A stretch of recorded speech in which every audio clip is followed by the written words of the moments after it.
Tibalah saatnya acara yang kita nantikan, yaitu Maulidul Hasanah beserta doa yang akan disampaikan oleh beliau Bapak Dr. Kiai Muhtantowi MAG. Kepada beliau kami persilahkan. Assalamualaikum warahmatullahi wabarakatuh. Bismillahirrahmanirrahim. Alhamdulillahi rabbil alamin. Wa afdhalus salati wa atammut taslimi ala sayyidina Muhammadin khatamin nabiyyin wa ala alihi wa ashabihi ajma'in. Subhanaka la ilma lana illa ma 'allamtana innaka antal alimul hakim. Wa tub 'alaina ya maulana innaka antat tawwabur rahim. Rabbi shrah li sadri wa yassir li amri wa hlul 'uqdatam min lisani yafqahu qawli. Amma ba'd.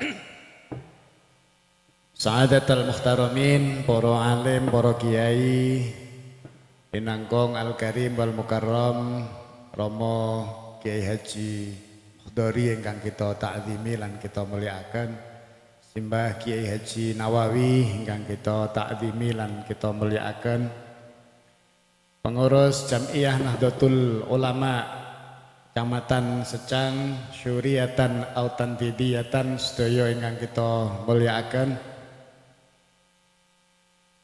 yang kami hormati Kepala Dinas Perdagangan, Koperasi dan UKM, yang kami hormati Ibu Sekcam Kecamatan Secang, Bapak Lurah Pucang, semua pengurus BMT Anfa, bapak-bapak, ibu-ibu, hadirin hadirat rahimakumullah. Alhamdulillahirabbil alamin, siang ini kita semua berkumpul dalam, kalau saya menyebut ini sebagai sebuah jihad ekonomi, berkumpul untuk berjihad bersama-sama, konteksnya memerangi kemiskinan, memerangi cara berpikir yang boros tetapi suka menabung. Ya, ini saya kira bentuk-bentuk jihad yang secara efektif harus dikembangkan. Ya. Sebab hanya dengan cara itu ekonomi umat ini akan bisa dibangun dan kesadaran ekonomi akan tumbuh.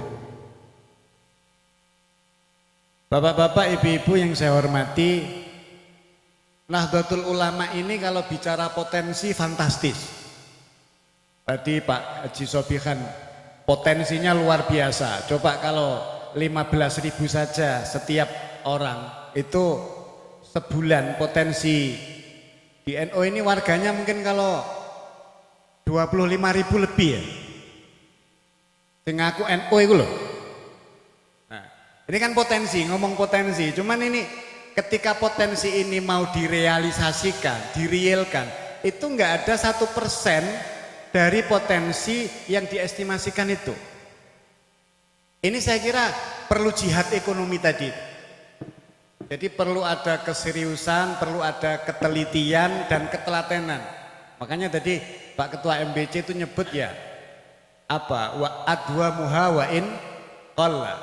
Jadi khairul a'mali adwamuha wa in qalla. Jadi kecil tetapi terus istiqomah berkembang, tetapi tidak hanya sekedar uangnya bertambah, tetapi orang yang terlibat semakin bertambah, kemudian orang yang mendapatkan manfaat bertambah. Ini pelan-pelan tapi terus harus berkembang. Kenapa? Kalau kita melihat bahwa dulu, ini kalau kita kembali kepada, karena ini BMT-nya NU, jadi basisnya syariat. Dulu itu yang namanya zakat, itu menjadi APBN Khilafah Islamiyah. Jadi Khilafah Islamiyah itu dibiayai dari zakat. Maka ketika zaman Umar dibentuklah Baitul Mal, ya, semacam perbendaharaan negara yang ini digunakan untuk membiayai semua kegiatan negara termasuk membayar para pasukan perang. Ini awalnya diprotes oleh banyak sahabat. Bagaimana kamu melakukan sesuatu yang tidak pernah dilakukan oleh Rasulullah? Dulu masa Rasulullah Orang perang itu lillahi ta'ala dan nanti kalau dia menang dan pulang dia mendapatkan ghanimah. Kenapa kamu menggaji? Kata Sayyidina Umar, ya pada masa Rasulullah tentaranya kayak saya. Tapi pada masa saya jadi khalifah tentaranya kayak kamu. Mana mungkin mau pergi perang kalau tidak digaji? Ini perubahan-perubahan seperti ini terjadi pada era Islam. Artinya kenapa maka zakat dimasukkan sebagai ruknun min arkanil Islam. Jadi rukun itu artinya apa? Tangga, tiang, penegak dari agama Islam itu. Selama ini konseptualisasi zakat belum menunjukkan tanda-tanda menjadi tiang. Ini nanti ditambah infak, sedekah, apalagi dikelola secara manajerial menjadi bentuk satu lembaga ekonomi yang ini tentu akan menjadi tiang yang sangat kuat. Karena kalau kita kembali kepada para fuqaha, prinsip dasar muamalat itu sebenarnya bukan persoalan ujroh, bukan persoalan profit. Tetapi prinsip muamalat itu yang pertama adalah at-ta'awun. Ya kalau dalam kita belajar fikih muamalat itu, pertama adalah at-ta'awun, kemudian at-tabarru', kemudian adamur riba dan adamul gharar. Ada 4 prinsip. Jadi kerja ekonomi itu at-ta'awun. At-ta'awun itu kalau bahasa sekarang ini sebenarnya solidaritas ekonomi. Bapak-bapak kalau melihat perkembangan dunia sekarang yang dikuasai oleh kapitalisme, satu-satunya cara meruntuhkan dan melawan kapitalisme adalah solidaritas ekonomi. Nek wong cilik-cilik kaya awake dhewe iki nglawan kapitalisme kok dhewean, pasti akan tergilas oleh kapitalisme. Satu-satunya cara adalah at-ta'awun, solidaritas ekonomi. Saya pernah tertarik dengan cerita seorang profesor dari Korea, dari Seoul University ketika pas sama-sama transit di Kuala Lumpur. Profesor Chu Yun Mi. Jadi beliau ini dulu S3-nya di UGM, ngambil antropologi UGM, kemudian menjadi guru besar antropologi di Seoul University. Itu ketika di Kuala Lumpur dia cerita begini. Saya pertamanya bertanya begini, Korea itu merdeka lebih belakangan dari Indonesia. Tahun 57 Korea baru merdeka, kita 45. Tapi kok perkembangannya lebih cepat, itu kenapa? Kata Chu Yun Mi, dulu ketika kami merdeka, pertama kali yang diserukan oleh pemimpin kami adalah solidaritas. Maka ketika negara kami bikin perusahaan besar, misalnya kayak Samsung, Hyundai, pertama yang dipromosikan oleh pemerintah, hari ini kita punya Samsung, hari ini kita punya Hyundai.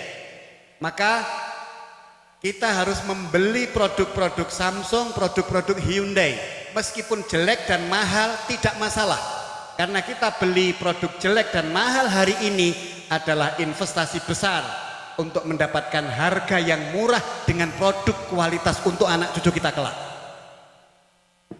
Jadi orang-orang sekarang harus mau berjuang untuk bagaimana membesarkan ekonomi-ekonomi komunitas seperti ini. Mesti awalnya mungkin rugi, awalnya mungkin tidak banyak mendapatkan keuntungan, tetapi ini investasi untuk ke depan. Kayak Anfa ini bisa memberikan satu pelayanan yang lebih bagus dengan profit yang diambil rendah. Kenapa? Karena sudah besar. Bukan kampanye kita itu selalu ngomong untung. Ini tidak islami sama sekali nih.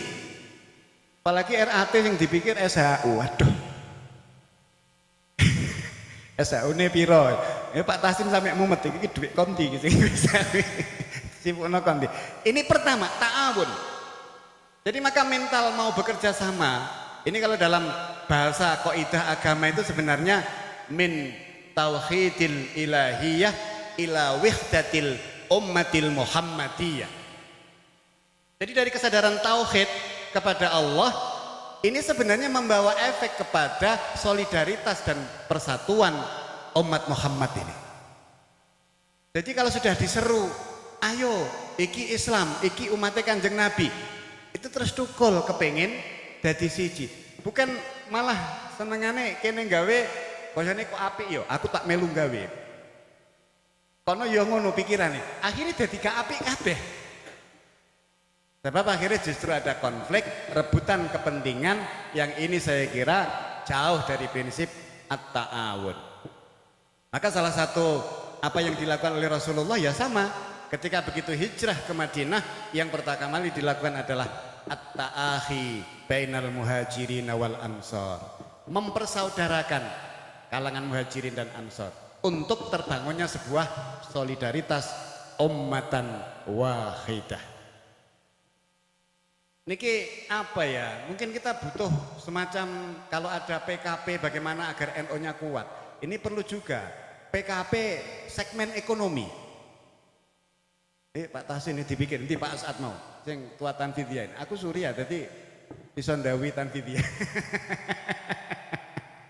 Nah, ini saya kira perlu. Kenapa? Karena kalau ekonomi tidak bangkit di era yang seperti ini, tadi yang disampaikan oleh Kepala Dinas Perdagangan tadi yang mewakili, itu mau pakai sistem model yang secanggih apapun, kalau itu tadi solidaritas tidak tumbuh, maka tidak ada yang akan dimanfaatkan dari kemajuan ini. Maka saya kira itu bagus, tapi mohon nanti dari Dinas Perindustrian, Koperasi dan UKM sing model-model BMT ngene iki aja direbetke administrasi sing macem-macem, Pak. Marahi mumet, Pak. Dadi ora sida piye ngembangke koperasi ini tapi bingung gawe aplikasi. Itu bagus, tapi saya kira perlu tim lah, atau kalau perlu 25 juta tadi yang membiayai dari Dinas Perindustrian. Itu kan saya kira bagus. Ini loh, saya kadang-kadang nyuwun sewu, mikir semua bidang kehidupan di negeri ini itu ada dinasnya. Apa dinas yang ora diurus di negara? Tapi kira-kira yang terurus itu apa? Ini enggak ngeritik, cuman ngomong gitu, Pak. Enggak, kabeh iku ana dinase. Ada bidang yang ngurusi mulai ekonomi sampai cah yatim sampai jompo. Tapi wong jompo sampai gelandangan, iku kabeh ana sing ngurusi, ana dinase. Iya, tapi kita ini loh, makanya kalau nggak ada tadi itu solidaritas, kira-kira wong jompo, orang-orang yang di jalan itu mungkin betul-betul akan meninggal.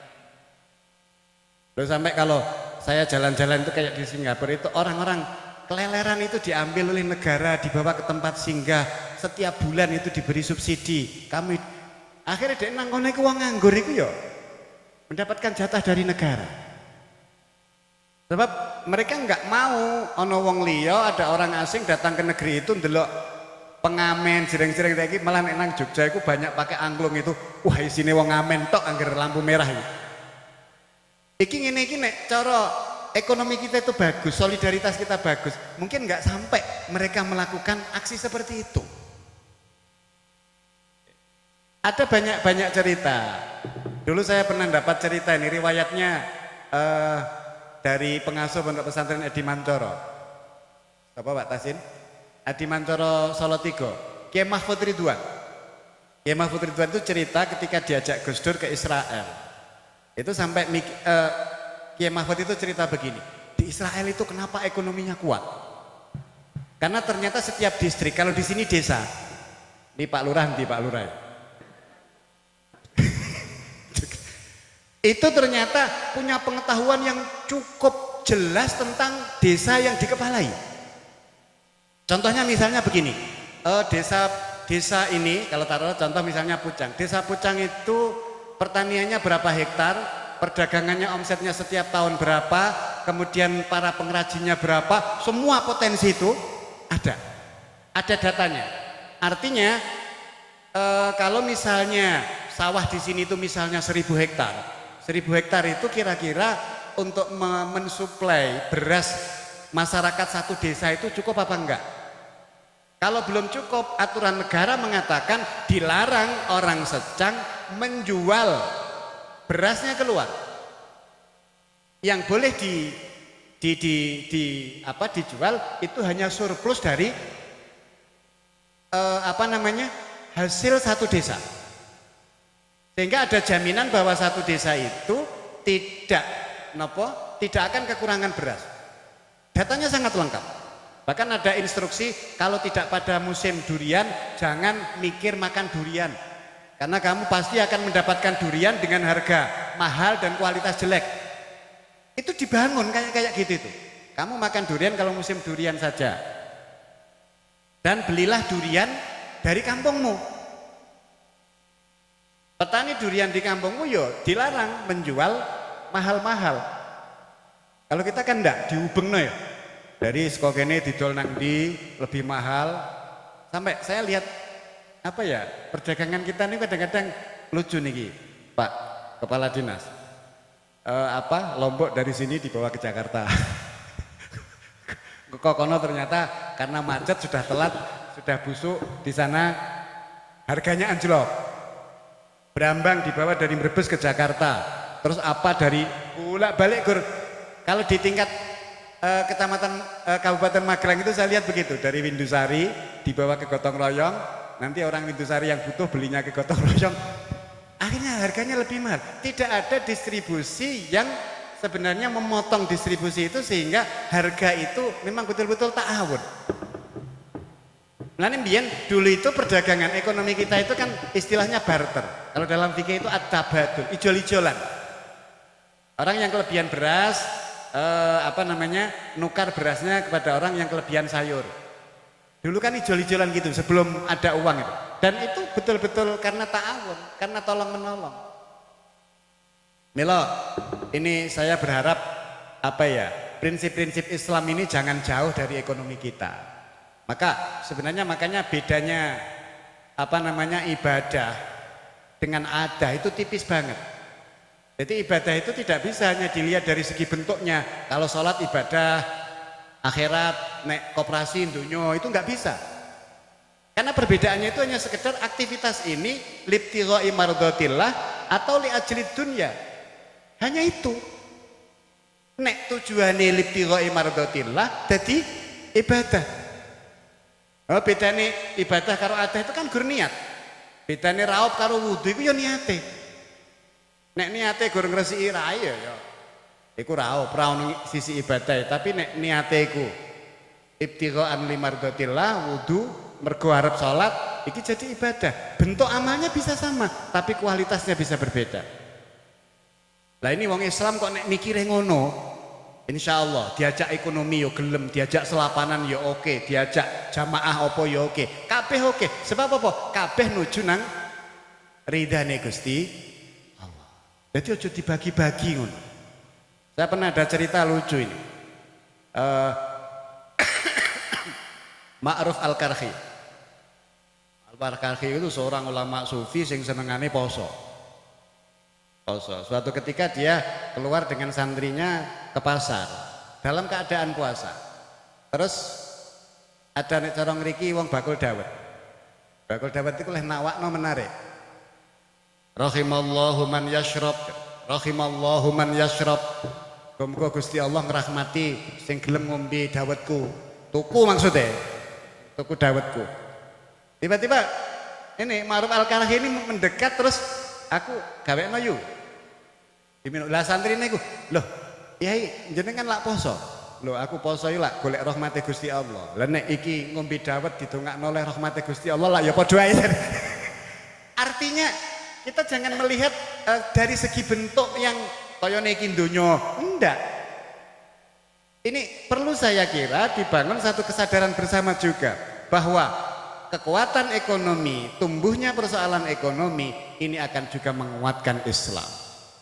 Jadi izzul Islam wal muslimin itu tidak hanya ngebaki masjid jamaah tapi mulih diombyang bojone. Tapi bisa jadi ngebaki pasar, pulang iso memakmurkan anak istri, ya anak-anaknya bisa sekolah yang baik, dia bisa beribadah dengan yang baik. Saya kira ini juga bagian bentuk-bentuk ibadah yang insya Allah ini juga akan mendatangkan ridho dan rahmat dari Allah Subhanahu wa ta'ala. Makanya saya dukung ya para pengurus Anfa ini, monggo berekonomi dengan baik, berekonomi dengan berlandaskan syariat, tapi nang pikirane iku aja gur kok aku batine piro, gajine piro, aja ngono, nek ngono wis gak syar'i blas. Diubah. Orang itu misalnya menanam padi. Arep-arep engko estimasi panennya berapa? Karo pokoke diopeni apik wis gak mikir engko panene piye. Iku kira-kira hasilnya apik endi? Orang kita itu sangat-sangat pragmatis. Iki nek gak jelas moh nglakoni. Iki nek gak jelas aku gajine semene, aku ya ora arep nglakoni sing kaya ngene.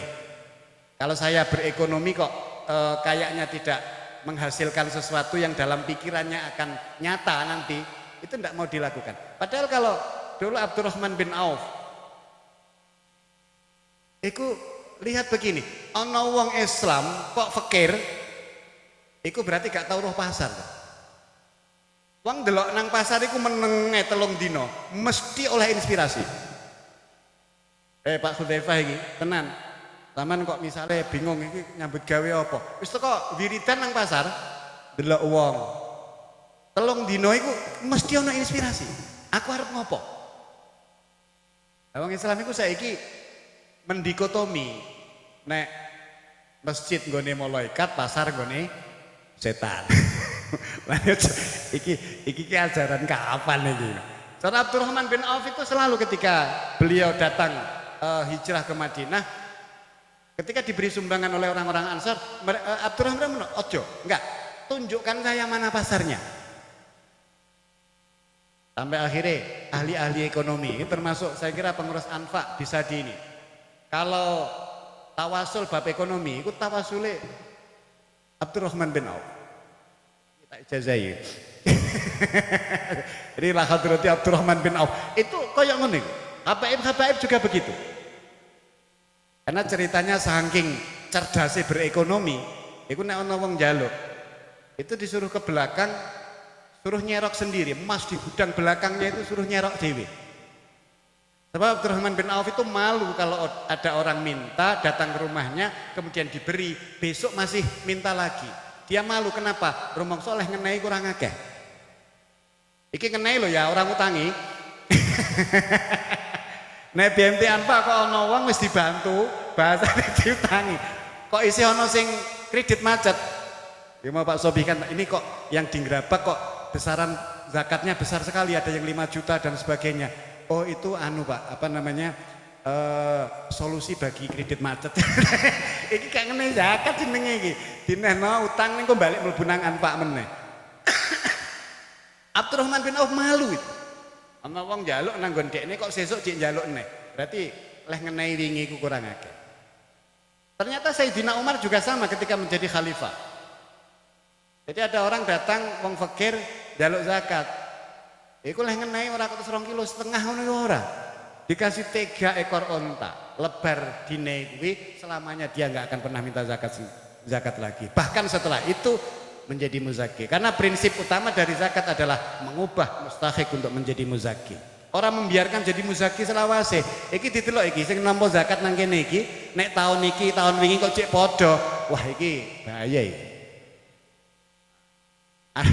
Artinya leh ngene zakat kurang akeh. 315 sih kira-kira bisa dadi wong sugih tangga.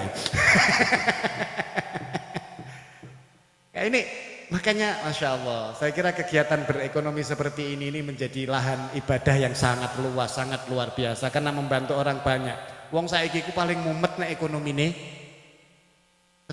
sedang seret. Cuma mikir pangeran, wong mikir mangan wae gak iso kon mikir pangeran jare ngono. Ini makanya monggo lah bareng-bareng ya antara ulamanya, umaroknya bersinergi untuk menciptakan masyarakat yang betul-betul baldatun thayyibatun wa rabbun ghafur. Dan prinsip utama seorang umarok ya, ini kan jelas bahwa apa yang menjadi kebijakannya itu adalah untuk kemaslahatan umatnya. Tasarruful imam 'ala ar-ra'iyah manutun bil maslahah. Ini prinsip yang kalau ndak gitu dosa umarok ya. Wong saiki pancen rada gak patek ngantel nek di anu bab dosa iku. Padahal ini bahaya nek wis mulai pensiun kayak gak kroso. Ini orang-orang di negara-negara barat itu kayak termasuk di timur ya kayak Jepang. Makanya jenengan mungkin bisa sering mendengar ya ada Ford Foundation, ada Toyota Foundation. Itu sebenarnya komunitas kelompok-kelompok pensiunan, ya pensiunan perusahaan itu membangun sebuah komunitas sosial sebagai bentuk pertobatan ketika dia kerja mungkin ada salahnya. Ini nih serius, makanya Ford Foundation, Toyota Foundation itu sebenarnya ya orang-orang yang kerja di Toyota, di Ford, kemudian setelah pensiun bentuk pertobatannya adalah membuat lembaga sosial antar mereka sing bantu masyarakat baik ekonomi, pendidikan, kesehatan dan yang lainnya. Makanya ini saya kira kita bertobat jangan terlambat lah, sejak awal saya kira sudah harus melakukan itu. Insya Allah kita berharap dan berdoa bersama-sama mudah-mudahan jihad ekonomi yang dipanglimai oleh Anfa ini betul-betul akan mendapatkan kemenangan, ya, melahirkan satu masyarakat yang ekonominya bagus, agamanya bagus, dan mudah-mudahan ini akan tidak hanya mengantarkan kepada kemakmuran dan keselamatan di dunia, tapi kalau niatnya adalah libtigha'i mardhatillah, insya Allah akan juga mengantarkan kepada surga dan rahmatnya Allah Subhanahu wa ta'ala. Saya kira itu saja dari saya. Nanti doa Kiai Odori ya. Kirang langkungipun nyuwun agunging samudra pangang sami, hadanallahu wa iyyakum ajmain. Allahul muwaffiq ila aqwamit thoriq wa huwal hadi ila siratal mustaqim. Allahu minkum tsumma assalamu alaikum warahmatullahi wabarakatuh. Baiklah, wassalamualaikum jabir mas'ul ala hadini al-fatihah. A'udzubillahi minasyaitonirrajim. Bismillahirrahmanirrahim. Alhamdulillahirabbil alamin arrahmanir rahim maliki yaumiddin iyyaka na'budu wa iyyaka nasta'in ihdinas siratal صراط الذين أنعمت عليهم غير المغضوب عليهم ولا الضالين. بسم الله الرحمن الرحيم. اللهم صل على محمد وعلى آل سيدنا محمد سيد الأولين والآخرين وصحابة رسول الله أجمعين. الحمد لله رب العالمين حمدا شاكرين حمدا نعيما حمدا يوافي نعمه ويمجدها ربنا لك الحمد كما ينبغي لجلال محمد صلاة تنجينا أحمد فاضت لنا بهذه الحاجات وتأتي لنا بهذه الحاجات وتأتي لنا بهذه الحاجات وتطهرنا من صنايات من جميع الخيرات والحياة وبل. اللهم إنا نسألك موجبات رحمة وسائل مغفرة والسلامة من كل مغنمة من كل نسأل الله إنا نسأل السلامة في ديننا وفيات في جسدنا وجاتنا في بارك في ورحمة ومغفرة بعد ونجاة من النار. اللهم إنا نسألك اللهم اجعل الدنيا تحت أيدينا ولا تجعل أكبرها منا ولا تجعل مبلغنا. اللهم اجعل الدنيا تحت أيدينا ولا تجعل أكبرها ولا تجعل مغفرنا. اللهم اجعل الدنيا تحت أيدينا ولا تجعل أكبرها ولا تجعل. ربنا آتنا في الدنيا حسنة وقنا عذاب النار. وصلى الله على محمد والحمد لله رب العالمين. تقبل الله منا ومنكم. تقبل يا كريم. السلام عليكم ورحمة الله وبركاته.